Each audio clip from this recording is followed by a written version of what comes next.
Habari mdau wa Ajira Coach. Leo ningependa nielekeze namna ya kutuma maombi ya kazi kwa kutumia email kwa usahihi. Yaani kutuma job application kwa kutumia email.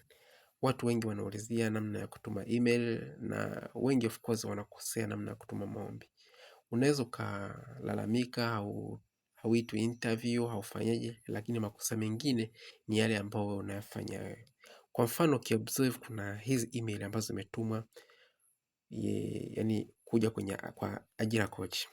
Hizi unaziona hizi zimetumwa, nyingi zina makosa. Tutaziona, tuone namna gani ambavyo wamekosea na namna gani ambavyo utume maombi kutumia email yako.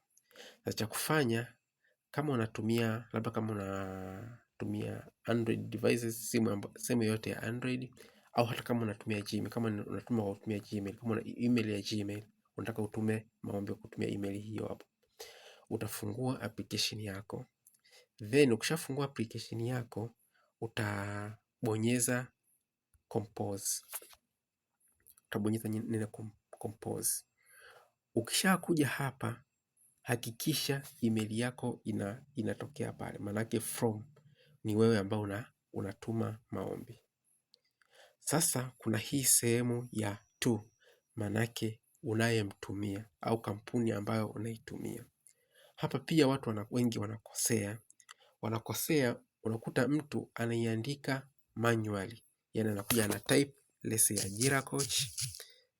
Ajira Coach, sawa, .g@gmail.com. Sasa unakuta anaiandika kama hivyo hapo. Sasa email ukiandika kama hivyo, ukiandika kama hivyo hapo, unaweza ukaikosea au ukaja ukaacha space. Sawa, lazima umeacha space, itaenda hivyo hivyo, na hiyo itakuwa ndio maana itakwambia application failed kwa sababu umekosea email. Au unakuta sometime unachukua kwenye tangazo kuna nukta ya mwisho, haitakiwi iwe na nukta yoyote mwisho, manake mwisho lazima iishie .com. Kama haishii na .com, manake hiyo ni invalid. Au inatakiwa uende kwenye ile tangazo husika na ukopi na kupaste. Hakikisha unakopi na kupaste. Kama hukopi na kupaste, hakikisha unaiandika vizuri bila kukosea, na hakikisha mwisho unaishia na .com. Kuwe hakuna nukta au alama ya aina yoyote, lazima iwe .com ndio usikosee. Kwa hiyo let's say mimi ninatuma kwenda kwa Ajira Coach kama hivyo hapo. Sawa, kama umeandika vizuri, in case kama email ni valid, unaweza ukaiona ikatokea hapo. Lakini kama pengine nyingine haiwezi ikatokea, lakini hakikisha umeandika vizuri. Kwa hiyo huyu ndio ambaye ninampelekea. Kwa hiyo ni from Ajira Coach hiyo hapo. Let's say mfano nampelekea ajiracoach@gmail.com. Hiyo hapo shaandika email yangu. Sawa? Then sometime baadhi ya matangazo, hakikisha unasoma tangazo vizuri. Baadhi ya matangazo wanakuambia tuma kwa email hiyo hapo, lakini copy kwa email hii hapa. Manake copy upeleke kwa hiyo. Manake mimi natuma kwa Ajira Coach, lakini haya maombi ninayotuma lazima atatumiwa na mtu mwingine. Sawa? Kwa hiyo kwa mfano inaweza ikawa labda kwenye organization, labda anatakiwa atumiwe manager, lakini labda pengine anataka atumiwe mtu ya ICT au bosi mwenyewe. Sawa. Kwa hiyo wanakuambia tuma kwenye email hii hapa, lakini copy kwenye hii hapa. Kwa hiyo kama kuna email ya kukopi, ukiingia hapa kama unatumia simu, kwa sababu hapa naelekeza kutumia simu, ukishabonyeza tu, kuna hii hapa alama ya mshale unaoshuka. Ukibonyeza hii hapa kuna drop down itatokea. Kwa hiyo wewe utabonyeza hii CC. CC manake ni copy tu. Kwa mfano hapa naandika, let's say naandika Ashio. Let's say naandika na copy tu Ajira, na copy tu Ajira Coach 3@gmail.com. Kwa hiyo na copy tu.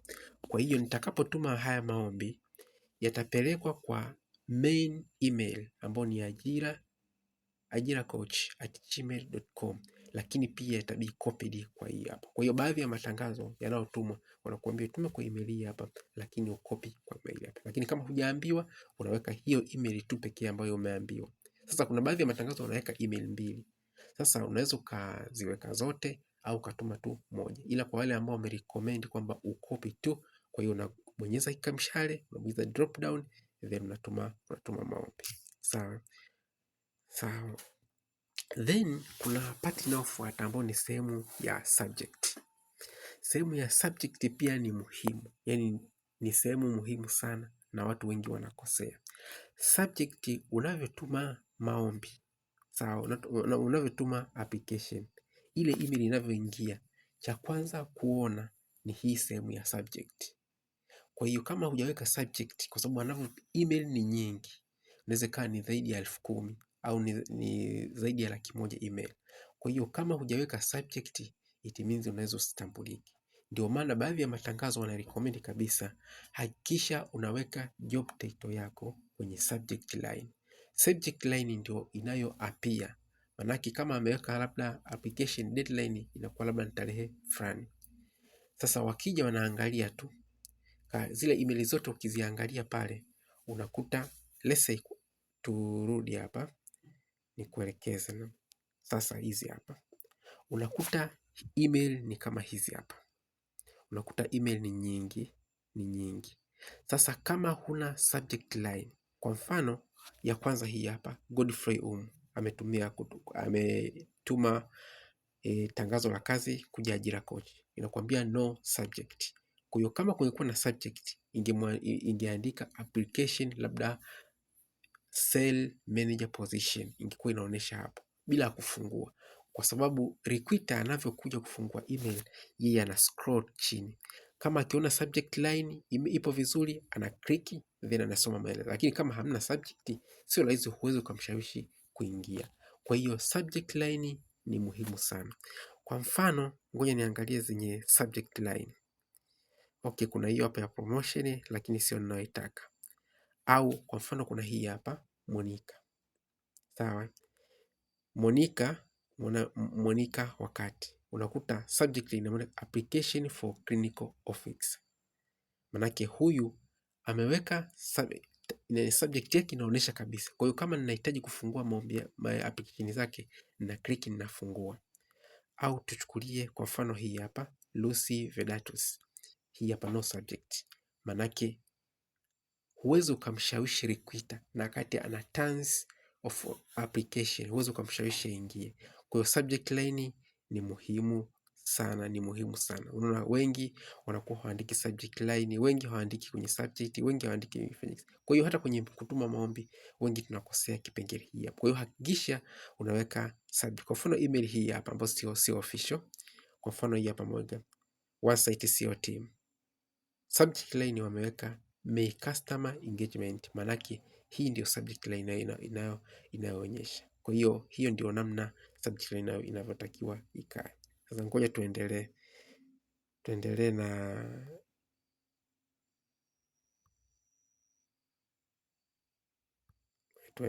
tulipoishia. Sawa, naendelea. Kwa hiyo sehemu muhimu ni kama nilivyokueleza, ni sehemu ya subject. Sasa subject lazima uiandike kwa kifupi, lakini hasa unaweka kile kitu ambacho umeomba. Kama ni medical doctor position unaomba, kama ni teacher, labda teacher wa nini, unaandika hiyo position, au kama ni sales manager, kama ni HR, hakikisha unaiweka hiyo position. Sasa kuna namna nyingi za kuandika hii sehemu. Unaweza ukaandika ukaanza na jina lako. Kwa mfano mimi nikaanza Bashiru. Sawa, ukaweka hivyo hapa. Sawa, ukaweka labda nikaweka sales manager position. Sawa, unaweza ukaweka hivyo hapo. Kwa hiyo unaweza subject line, au ukaandika Bashiru, ukaandika application for sales manager position. Unaweza ukaandika, au ukaandika surname yako. Let's say mimi nikaandika Mavusu, ukaandika hivyo, au ukaacha hivi. ukaacha hivi application for sales manager position, unaweza kaandika hivyo, lakini kama utaanza na jina lako itakuwa pia ni the best. Kwa hiyo hii sehemu lazima uandike subject line yako kama hivyo hapo. Ukishamaliza hapo, kuna sehemu ya compose. Sehemu ya compose manake unatoa maelezo yako kwa kifupi. Sasa hii sehemu inatakiwa uandike kwa kifupi na brief, ikuelezee wewe, yani kama unavyoandika barua. Sasa kwa kufupisha kwa urahisi zaidi, yale maneno yako ya barua yako uliyoandika, yani ile cover page yako, ile application letter yako, yale maneno yako uliyoandika unaweza ya copy na ukaja ukayaandika hapo. Kwa hiyo inaweza kuwa ni simple kwako. Kwa hiyo yale maneno yote ambayo umeandika kwenye barua yako ukaja ukayaandika hapa. Kwa kiufupi, haitakiwi iwe ndefu kwenye compose. Maana compose unaandika maneno yako unayotaka kumshawishi mwajiri aweze kukuajiri. Kwa hiyo yale maneno yako uliandika kwenye application letter yako unaweza kaweka hapa. Hiyo ndio technique ambayo unaweza nikakupa, unaweza kaweka kwa sababu mwingine anaweza kukosa maneno. Sasa ile job application yako, yale maneno yako unaweza ukaja ukayaweka hapa. Kwa mfano mimi na compose hapa.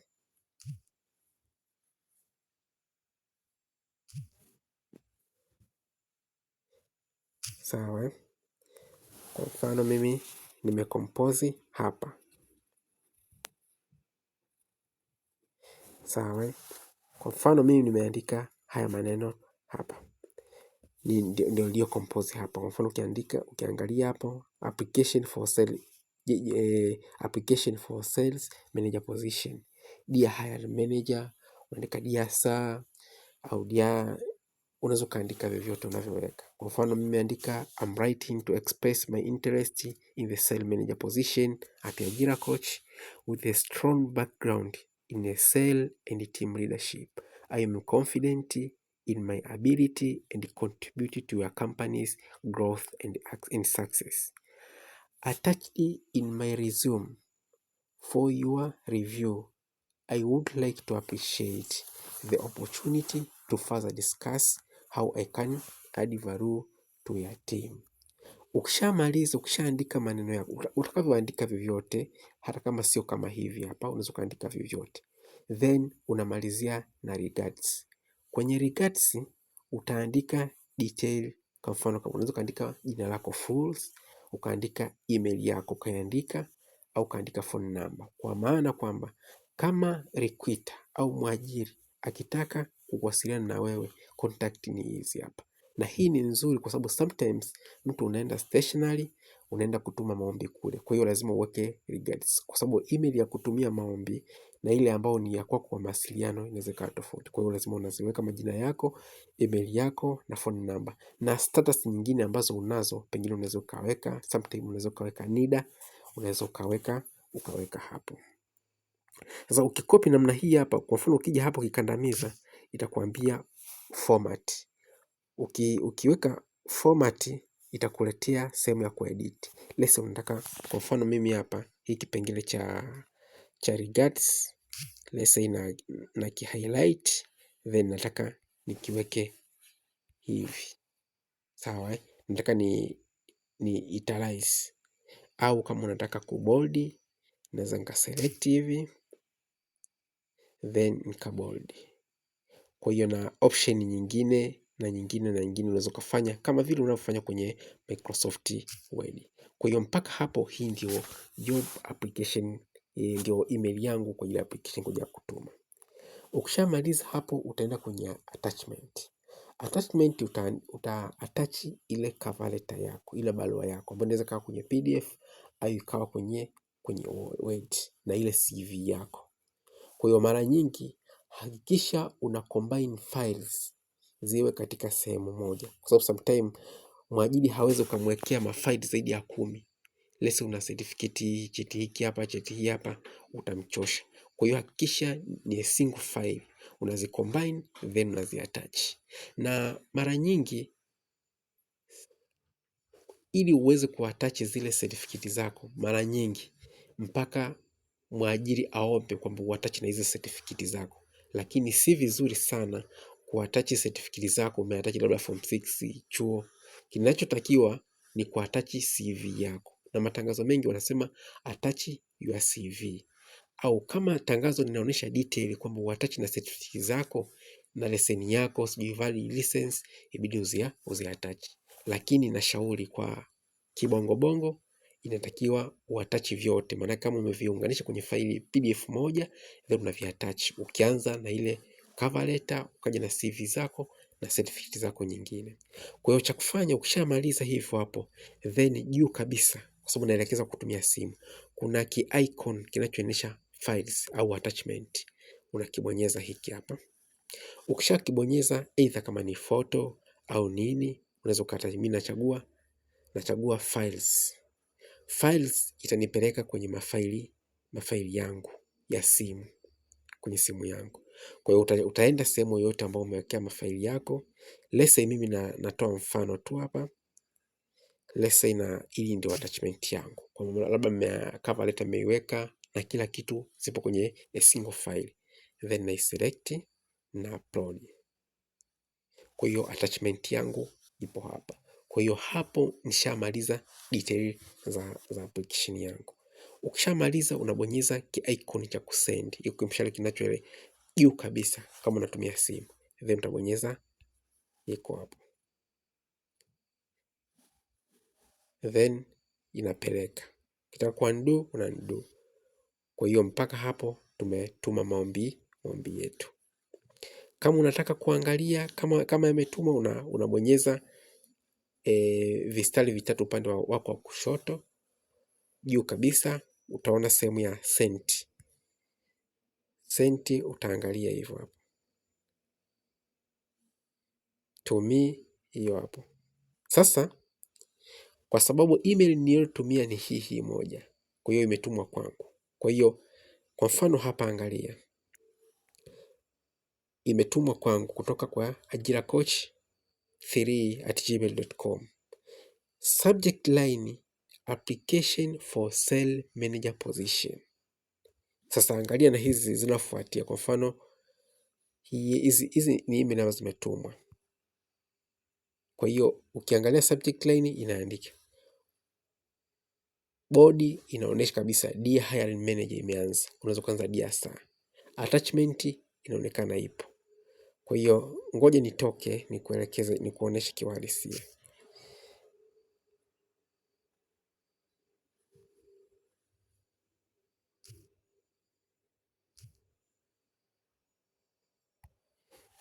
Okay.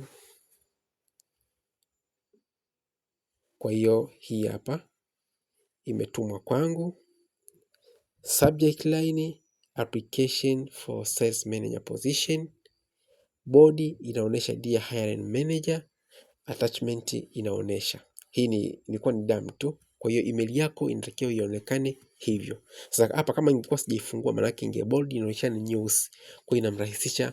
Kwa hiyo ukija kuangalia kwa mfano huyu hapa no subject, hawezi akamconsider. No subject, hawezi akamconsider. No subject, hawezi akamconsider. No subject, hawezi akamconsider. Kwa hiyo hivyo ndio tunavyokosea wengi katika kutuma maombi. Kwa hiyo hakikisha unafuata hizi procedure ili kufanikiwa. Usije ukalalamika kwamba siitwi interview, sichaguliwi, lakini kumbe email unavyozituma unazikosea. Nafikiri mpaka hapo imesaidia. Kama una issue hujaelewa, kama una comment, unaweza comment kwenye comment section, na pia unaweza ukashare na ukalike na ukasubscribe kama bado hujasubscribe, ili kuweza kupata video nzuri na nyingi kama hizi hapa. Asante kwa kunisikiliza.